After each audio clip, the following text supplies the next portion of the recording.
inaasahan, tila tumigil na naman ang mundo ng maraming Pilipino habang nakikipagbakbakan si Pacman.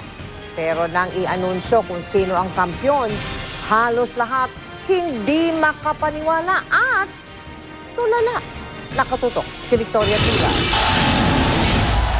Ang hiyaw at saya ng mga Pinoy sa bawat suntok ni Manny Pacquiao.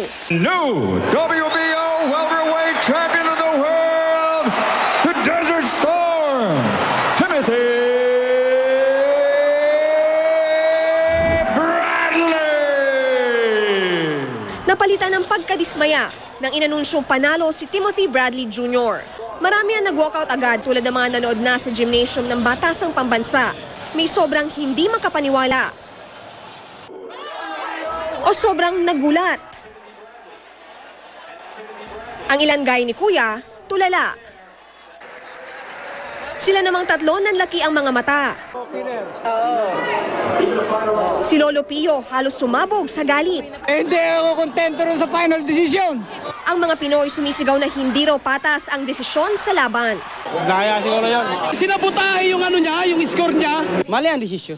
Gusto nila i-rematch na para kikita naman promoter. Dinaya kasi! Dinaya! Woo! Woo!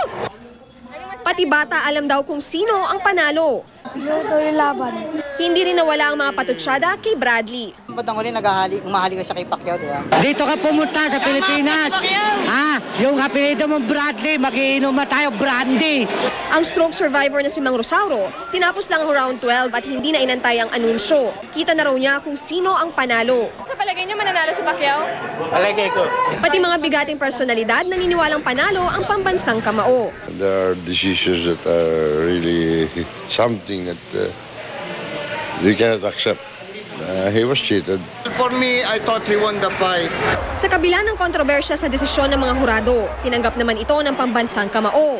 Maging si GMA Chairman at CEO Felipe L. Gozon, hanga daw sa ipinakitang sportsmanship ng Kapuso Star. Kaya niyang tanggapin ang desisyon, maling desisyon ng mga husgado. I think that made him a better man. Ang Malacanang ipinagmamalaki pa rin daw si Pacman.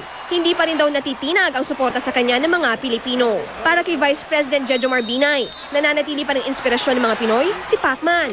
Ang Armed Forces of the Philippines kung saan Reserve Force Lieutenant Colonel si Pacman, pag-uusapan daw na bigyan pa rin ng parangal si Pacman.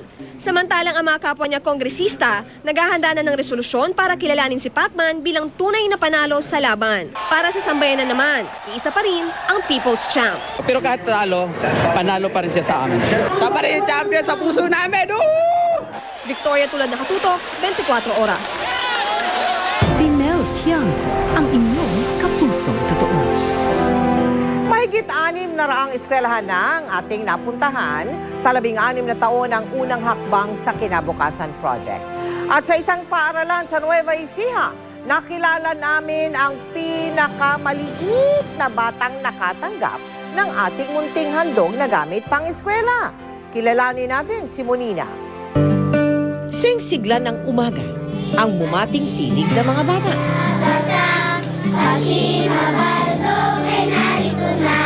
Mga batang may sari-saring kwento at malahiganting pangarap.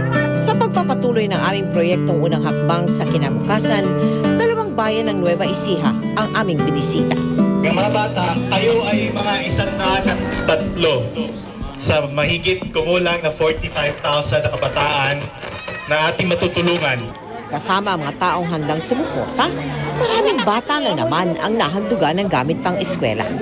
And when we see these opportunities coming from noble organizations such as the GMA Kapuso Foundation, we have no hesitation at all in participating in such initiatives. At dito sa bayan ng Gabaldon, 2 bata ang aming nakilala, si Mercy at si Monina, na parehong ipinanganak na may kakaibang kondisyon. Magkaharap man ang 2 paa ng 7 taong gulang na si Mercy, hindi niya alintana ang mahabang paglalakad, kaagapay ang kanyang ina. At sa aming munting handog, siya'y aming napasaya. Masaya. Asa may gamit na. At ang nanay niyang nagtatrabaho lang sa bukid, nabuhayan ng pag-asa. Sabi niya, Mama, kailan ba matutuwid yung pa ako? Sabi, hindi ko naman po masagot. Kasi po sobrang hirap po ng buhay namin. Sana po matulungan niyo po kami, yung anak ko po. Yun lang po, maraming salamat. Sa barangay Pantok, naging agaw pansin si Monina sa taas na 3 talampakan. Hindi mo aakalain na siya'y 7 taong gulang na pala. Nagiging tampulan tuloy siya ng tukso. Gusto daw po niyang lumaki, naiinggit po sa mga batang naglalaro. Tapos po pagka tinutukso siyang unano daw siya, maliit. At ang kanyang kondisyon, nakakaapekto na pala sa kanyang pag-aaral. Nahihirapan ako, sabi po. Titignan ko lang po siya. Minsan 1 linggo hindi siya pumapasok. Ngunit ang aming simpleng handog, malaking bagay na para sa isang batang masika. Si Monina, na may higanting pangarap. Anong gusto mo pagkalaki mo, ganon? Teacher. Bakit, teacher? Malayo man ang pinanggalingan, may kapansanan man o wala, mayaman man o mahirap. Tunay ngang masarap ang magbigay ng taus-pusong pagtulong sa iba.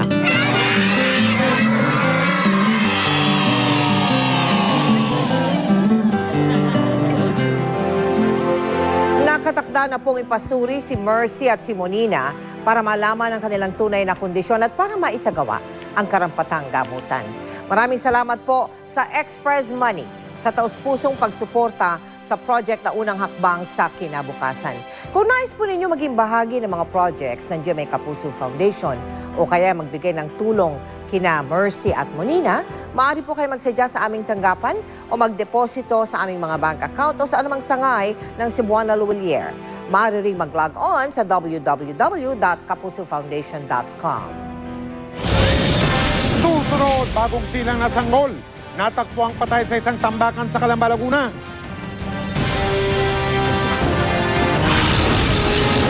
Ang talent manager na si Annabel Rama, ipinaaresto ng korte matapos hindi sumipot sa pagbasa ng sakdal sa kasong libelo na inihain ni Nadia Montenegro.